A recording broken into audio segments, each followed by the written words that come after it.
불가능하더라 일단. 네. 이런 얘기인데 자유한국당 의원들이 왜 자료 제출 안 하냐? 근데 2,252건 중에서 그 당시에는 미제출이 145건이었대요. 근데 최종적으로 그날 다 떼어다 줬는데 네. 그래서 몇 건 정도 제출 못했어요? 그랬더니 10건 미만 정도만 못 줬대요. 그리고 다 줬대요. 그러면 못 준 건 뭐냐? 네. 물리적으로 불가능한 거는 못 줬다는 거예요. 예를 들면 이거예요. 통장 입출금 내역 10년치를 다 내라. 이거는 하루 종일 뽑아도 못 뽑는다는 거예요. 10년치.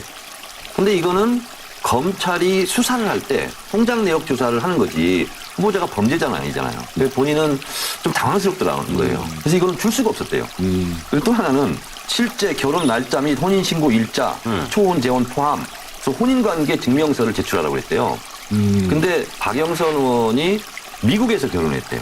네네. 그래서 이걸 띠러 가려면 미국으로 가야 된대요, 본인이. 본인이 가야 되나? 본인이 가야 된대요. 그러니까 이건 주고 싶어도 별건 없다는 거야. 자기가 무슨 뭐 도둑 결혼한 것도 아니고. 근데 이걸 왜 요구하는지를 모르겠더래요, 자기는. 그래서 이건 못 줬다. 이런 거고. 또 하나는 뭐냐면 이거는 진짜 자유한국당이 실수한 것 같아요.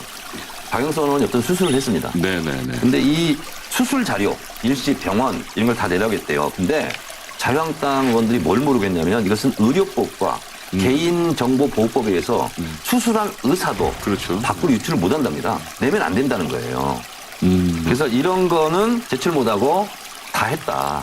근데 진짜 웃겼던 거. 네. 이런 자료 제출 요구를 했대요. 그 박영선 의원 아들이 보스턴 대학을 다니는데 자유한국당에서 이렇게 주장하는 걸 봤어요. 그 보스턴 대학 그 주변에 거기가 네. 마약 거래를 많이 한다.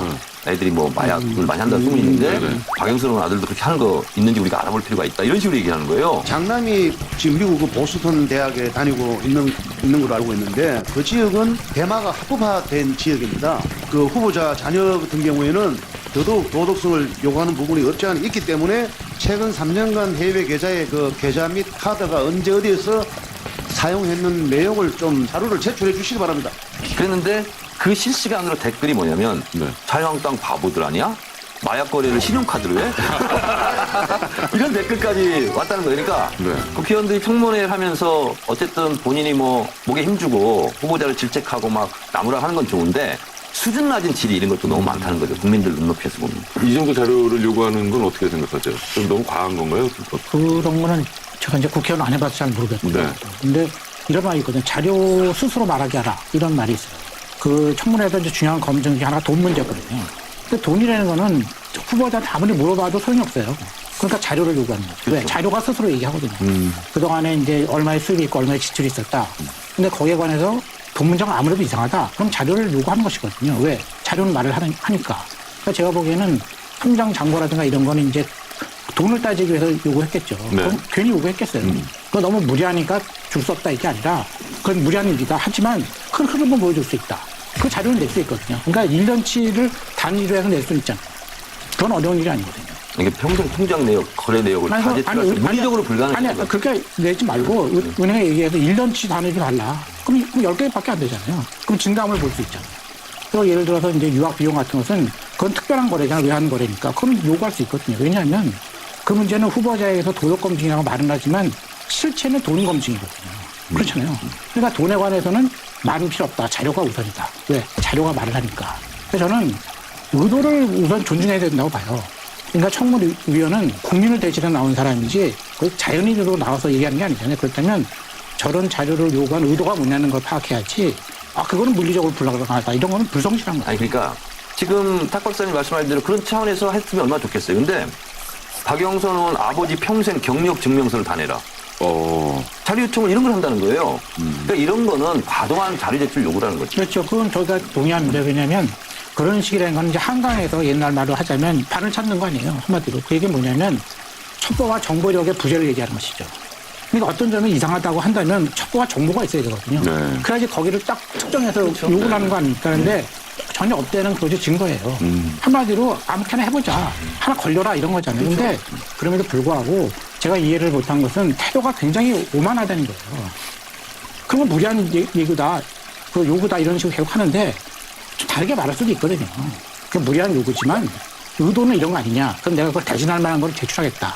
그렇게 하는 거지 국민에 대한 태도지. 저는 그건 저도 뭐. 이제 청문회를 많이 해봤지만 박영선 후보자가 2252건을 자료 제출 요구받고 2240여 건을 제출한 거예요. 그러네요. 성실하게 자료 제출한 겁니다, 이건. 근데 최고의 무기가 이제 자료 제출이라고 했잖아요. 네. 최고의 무기라기보다도 하여간 가장 흔히 쓰는 무기인데 이제 훌륭한 무기는 아닌 거예요. 그러니까 그냥 아까 얘기했듯이 한강에서 바늘 찾기 이런 식이고 실제로 이제 하려면 자료 요구보다도 취재를 해야죠. 우리 정청래 판도라 준비하듯이 실제로 만나서 얘기를 들어보고 녹취를 하고. 그러니까 박근혜 정부 때 예를 들면 생각나는 게 문체부 장관 후보자였는데 집을 전매를 불법으로 한 거예요.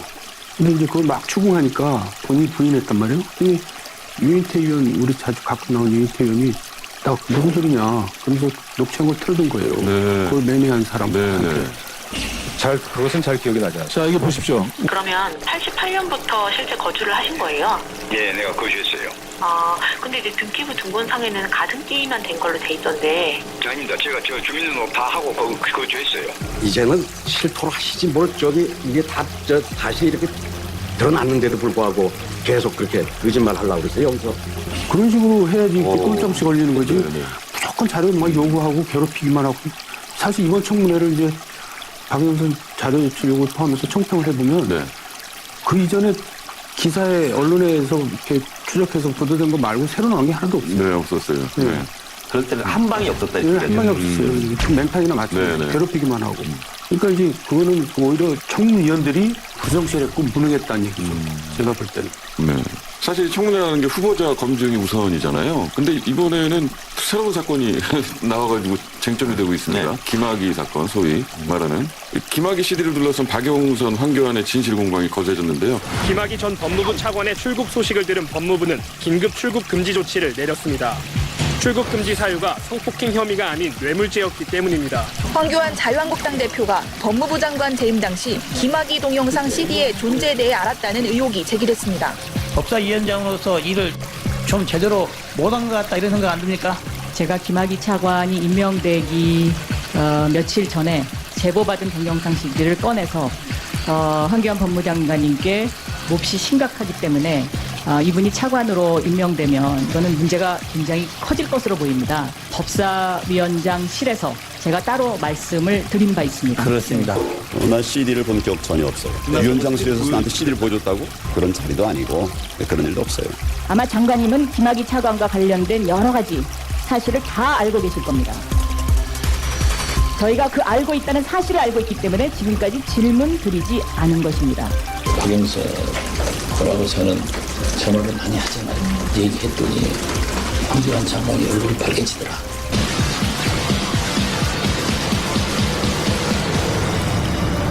그거를 제가 좀 물어봤어요. 네네. 박영선 네네. 의원한테. 네.